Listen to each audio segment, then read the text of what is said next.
Pemirsa, musim hujan tiba dan BMKG sudah memprediksikan bahwa musim penghujan berada di awal bulan Januari hingga di pertengahan Februari, dan ini menjadi awareness bagi warga Jakarta karena Jakarta selalu menjadi agenda tahunan dilanda banjir dan juga bencana ini ada di beberapa daerah di luar Jakarta.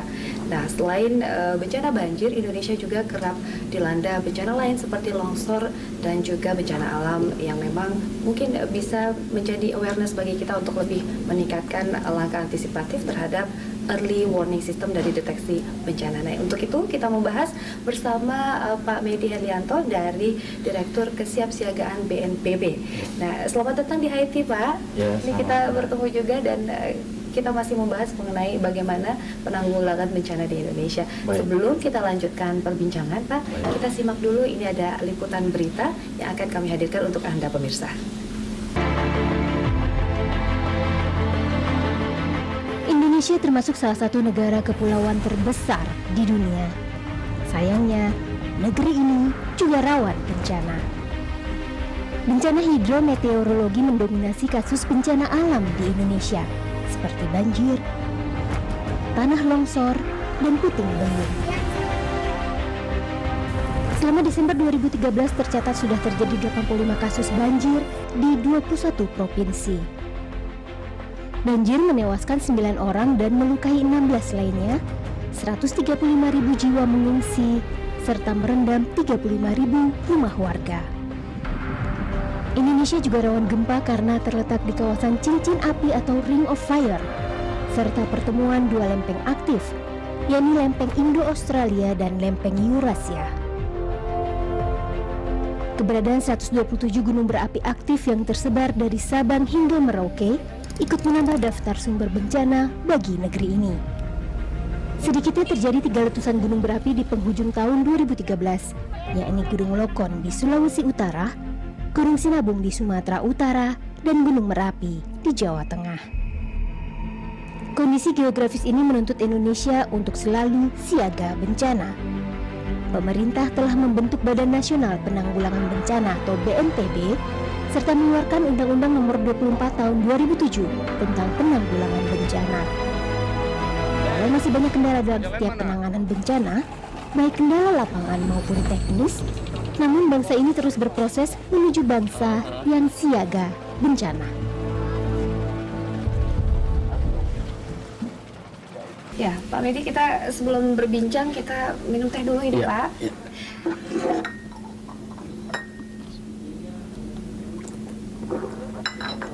Nah, Pak, ini kalau kita lihat dari payung hukumnya pada Undang-Undang Nomor 24 Tahun 2007 begitu ya, terkait dari fokus penanggulangan atau penanganan bencana memang berfokus pada pengurangan risiko bencana. Nah, Bapak bisa jelaskan? Ya, baik, itu betul di dalam Undang-Undang 24 2007 tentang penanggulangan bencana itu sudah ada bahwa ada 3 fase penanggulangan bencana. Betul. Ada pengurangan risiko bencana, pra-bencana ya, pengurangan risiko bencana, itu terus juga masa darurat dan pasca bencana gitu. Nah, kenapa kita mengimplementasikan ini sekarang pengurangan risiko bencana? Karena belajar dari kejadian-kejadian bencana masa lalu, dan kita pernah ada kejadian bencana yang sangat besar sekali malah mendunia seperti bencana tsunami di Aceh, terus ada gempa di tahun 2006 di Jogja, dan beberapa kejadian bencana besar. Nah, itu menimbulkan kerusakan dan kerugian yang luar biasa. Nah, ini upaya-upayanya kita mencoba mengurangi itu, mengurangi atau bisa menghindarkan itu. Kalau kita lihat Indonesia sendiri kan memang sudah menjadi dalam tanda kutip langganan bencana begitu, bukan kita memang meng-underestimate itu, tapi memang kita sadari faktanya seperti itu ya, Pak. Nah, artinya ini, Pak, early warning systemnya harus benar-benar dijalankan ya, Pak, karena memang kita adalah negara yang kerap kali dilanda bencana. Lalu langkah yang benar-benar urgensinya seperti apa, Pak? Ya, early warning system sebetulnya salah satu dari upaya kesiapsiagaan. Jadi pengurangan risiko bencana itu melingkupi bisa upaya pencegahan, bisa kesiapsiagaan, dan proteksi sekalian. Nah, langkahnya itu tentu juga kita melakukan di dalam mengimplementasikan tugas-tugas, terutama kelembagaan. Sekarang sudah ada Badan Nasional Penanggulangan Bencana. Kemudian juga di tingkat daerah sudah ada Badan Penanggulangan Bencana Daerah, itu provinsi dan kabupaten kota. Itu salah satunya, itu kelembagaan. Nah, tentu juga ada perencanaan. Gitu. Nah, tentu juga ada pendanaan guna menyelenggarakan penanggulangan bencana itu di lapangan seperti itu. Terkait dari pendanaan tadi Pak Medi, bahwa anggarannya ini seperti apa, mungkin Bapak bisa menggambarkan? Ya, pendanaan itu jelas seperti pembangunan lainnya. Terus juga berasal dari APBN, juga ada dari APBD dan sumber-sumber lainnya yang sah, termasuk juga mungkin dari masyarakat dan sebagainya gitu. Nah, dari APBN jelas itu juga peruntukan untuk 3 konsep itu, untuk memberikan penguatan kelembagaan itu tadi, memberikan dukungan untuk menyiapkan perencanaan dan menyiapkan kegiatan-kegiatan yang harus dilakukan. Anggaran gitu. ini juga dalam kurun waktu 5 tahun ini kan secara signifikan itu bertambah begitu ya Pak ya, kenaikannya juga lumayan besar. Ini bagaimana agar bisa efisien dan efektif begitu, BNPB mengelolanya seperti apa Pak? Ya, betul ya. Anggaran itu meningkat seiring dengan meningkatnya kejadian bencana. Kita tentunya tetap melakukan sesuai dengan konsep-konsep perencanaan. Misalnya dalam perencanaan kita menyiapkan rencana nasional penanggulangan bencana. Kita menyiapkan rencana aksi pengurangan risiko bencana gitu. Nah, rencana adalah suatu konsep menjadi acuan kita dalam menyelenggarakan kegiatan-kegiatan. Nah, itu juga nanti didukung di situ berapa alokasinya dari APBN, terus juga ini dilaksanakan APBN dari Kementerian KL yang lain, terus APBD juga dialokasikan dan sumber-sumber lainnya gitu. Nah, seperti itu. Jadi kalau kita tidak menyiapkan bencana, berarti kita sudah gagal menghadapi bencana, kira-kira seperti itu. Untuk pendistribusian ke daerah sendiri Pak, kita tahu juga bahwa di daerah ada otonomi daerah dan mereka full dari hierarki kewenangan mengelola dari otonomi daerahnya. Ini bagaimana bersinergi dalam hal pendanaan begitu? Ya, penanggulangan bencana itu seperti dalam undang-undang mengamanahkan bahwa penanggulangan bencana menjadi tanggung jawab pemerintah daerah. Jelas itu harus dialokasikan anggaran untuk mereka, untuk menangani daerah mereka. Nah, tentu saja mungkin juga ada kapasitas yang sumber daya mereka juga kekurangan. Kita itu tetap membantu, tapi secara hierarki misalnya kabupaten kota, nah mereka dibantu oleh provinsi. Nah, nanti apa yang menjadi gap oleh daerah, provinsi dan kabupaten kota nanti disupport oleh BNPB. Termasuklah dalam 3 kategori tadi, kelembagaannya, perencanaannya, dan kegiatan-kegiatannya. Kalau berkaitan dengan biaya begitu, kita tidak pernah cukup ya Pak ya, tapi ini bagaimana memaksimalkan, apakah memang biaya itu main fokusnya pada bencana besar seperti banjir, tsunami, longsor, dan lain-lainnya, atau bagaimana diversifikasinya seperti apa? Pada prinsipnya semua bencana tentu kita tangani ya. Kalau memang kejadian bencana seperti hidrometeorologi di Indonesia ini memang meningkat sekali, tendensinya meningkat. Boleh dikatakan mungkin 70% sampai 80% jumlah kejadian-kejadian bencana di Indonesia itu ada didominasi oleh hidrometeorologi seperti banjir, longsor, kekeringan malah di musim kering, terus angin puting beliung dan sebagainya gitu. Kalau bencana-bencana geologi seperti gempa, tsunami dan lainnya juga ada. Jadi ada sekitar 13-14 kejadian bencana di Indonesia ini. Itu semua secara proporsi kita tangani, dan itu termasuk di dalam rencana penanggulangan bencana. Ya. Termasuk ada juga dana cadangan begitu ya? Oh iya, dana cadangan. Dana cadangan lebih diperlukan untuk yang emergency ya. Seperti kami katakan tadi, ada 3 fase tadi. Nah, ada pra bencana, pada saat bencana, dan pasca bencana. Baik Pak Medi, ini kita masih di segmen berikutnya. Saya mau tahu bagaimana ini teknis dari operasional di lapangan terkait penanggulangan bencana. Ini kita akan langsung menyaksikan, atau mungkin kita lanjutkan perbincangan setelah jeda berikut Pak. Kita minum teh dulu Pak. Oke, baik. Anda masih di Haiti dan masih bersama dengan Pak Medi Herdianto, Direktur Kesiapsiagaan dari BNPB. Nah, kalau kita lihat Pak, Jakarta sudah jadi langganan banjir, apalagi tiap tahun hujan juga kita tidak bisa hindarkan, tapi juga memicu banjir begitu. Nah, ini bagaimana kita ingat tahun 2013 awal Januari begitu, sempat menghebohkan banjir masuk ke istana. Nah, ini jangan sampai terulang lagi, urgensi langkah antisipatif seperti apa Pak? Ya, langkah antisipatif yang kita lakukan dalam beberapa waktu yang lalu sudah dilakukan upaya-upaya kesiapsiagaan, seperti kita menyiapkan rencana kontingensi oleh pemerintah daerah, oleh BPBD-nya.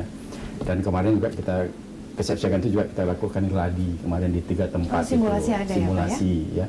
Kita lakukan itu seperti di Pluit, di Kalibata, di Cengkareng Grand itu kita ada 3 tempat kita melakukan latihan itu.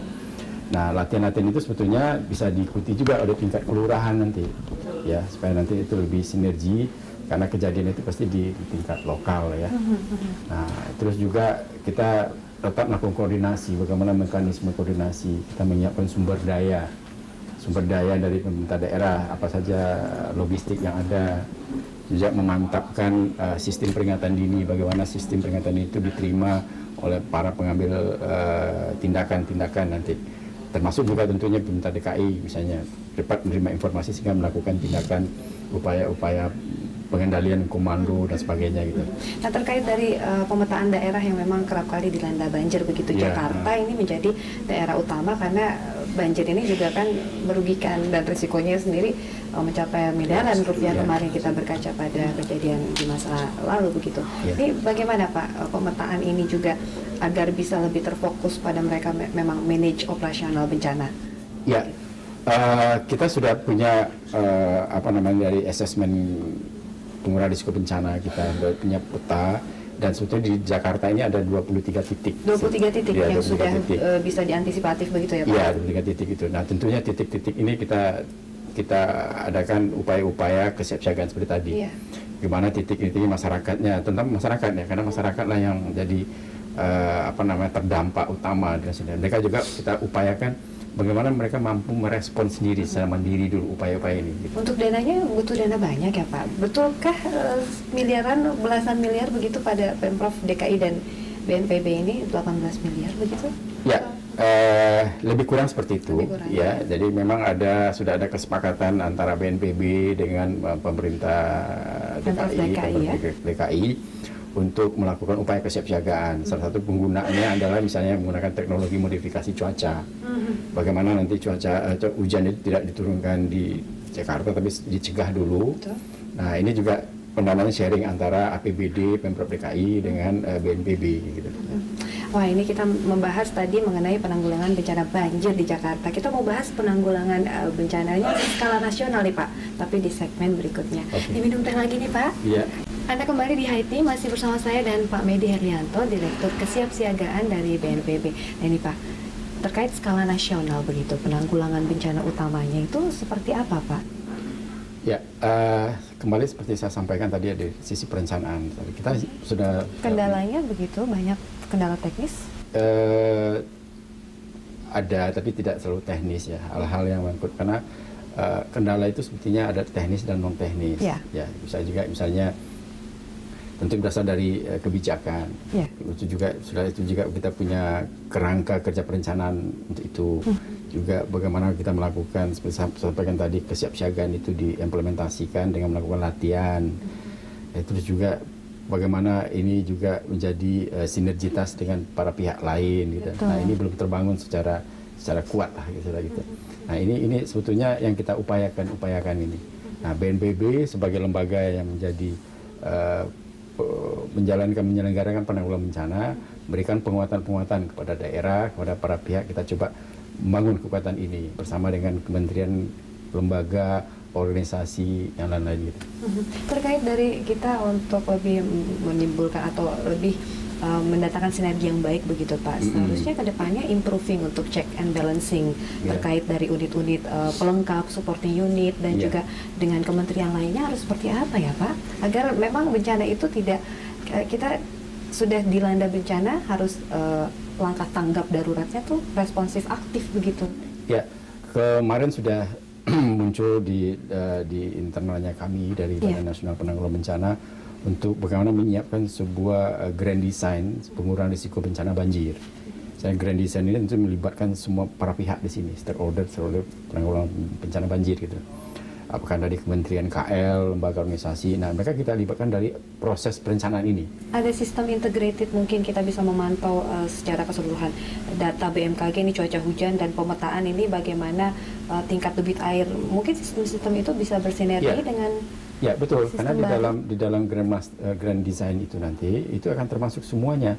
mulai dari katakanlah bagaimana peringatan dininya, bagaimana sistem koordinasi yang ada di situ, bagaimana pembagian tugas siapa berbuat apa di mananya itu kita masukkan dalam konsep itu. Kapan akan dilaksanakan dalam waktu dekat ini Pak, harus Pak? Ya, tentu saja karena kejadian banjir setelah kita lihat meningkat terus kan. Betul. Nah, ini kita sudah mudah-mudahan dalam tahun 2014 ini sudah ada upaya-upaya ke situ, mungkin dengan katakanlah merevisi kegiatan kita untuk menyiapkan sebetulnya sudah dimulai ya, maaf saya keliru, sudah dimulai itu kemarin, tinggal kita tingkatkan saja. Betul. Dalam prosesnya, bagaimana proses penyusunan perencanaan itu sendiri. Setelah itu nanti jadi kebijakan dalam bentuk perpres misalnya, sehingga ini bisa dilaksanakan oleh Kementerian KL dan nanti diturunkan pada pemerintah daerah gitu. Betul. Nah, Kan enak tuh Pak ketika punya sistem terintegrasi baik. Jadi kita masyarakat hanya bisa mengakses dan lebih kepada bagaimana kita bisa mengkontrol dan bisa membuat antisipatif sendiri begitu. Tidak makan banyak waktu untuk mengurus perintilan, tidak atau mungkin kita bisa lebih fokus pada satu hal saja penanganan itu. Nah ini Pak, terakhir tips bagi masyarakat terkait penanggulangan bencana apapun begitu, terutama di masyarakat daerah yang bisa kita berikan awareness. Ya, untuk masyarakat di daerah kita tentunya ini menjadi peran pemerintah daerah. Nah, peran pemerintah daerah itu ada lembaganya Badan Penanggulangan Bencana Daerah, baik provinsi dan kabupaten kota. Baik. Nah, kita sebagai Badan Nasional Penanggulangan Bencana itu mensupport mereka. Kita tidak bisa langsung pada masyarakatnya milik pemerintah daerahnya gitu kan. Nah, kita support mereka seperti program kami penguatan kelembagaan. Kita berikan bagaimana kesiapsiagaan di sana, kita dukung mereka. Sosialisasi kita berikan bantuan dana, dukungan teknis untuk rencana kontingensi bagaimana menghadapi bencana itu. Dan banyak program lain termasuk logistik kita dukung juga mereka. Hampir semua daerah, kabupaten kota, provinsi sudah kita berikan logistik peralatan, termasuk kesiapan mereka dengan tenda. Kalau untuk banjir juga ada motor ini pokoknya lengkap lah, kami itu cukup ini, dan itu berkelanjutan terus.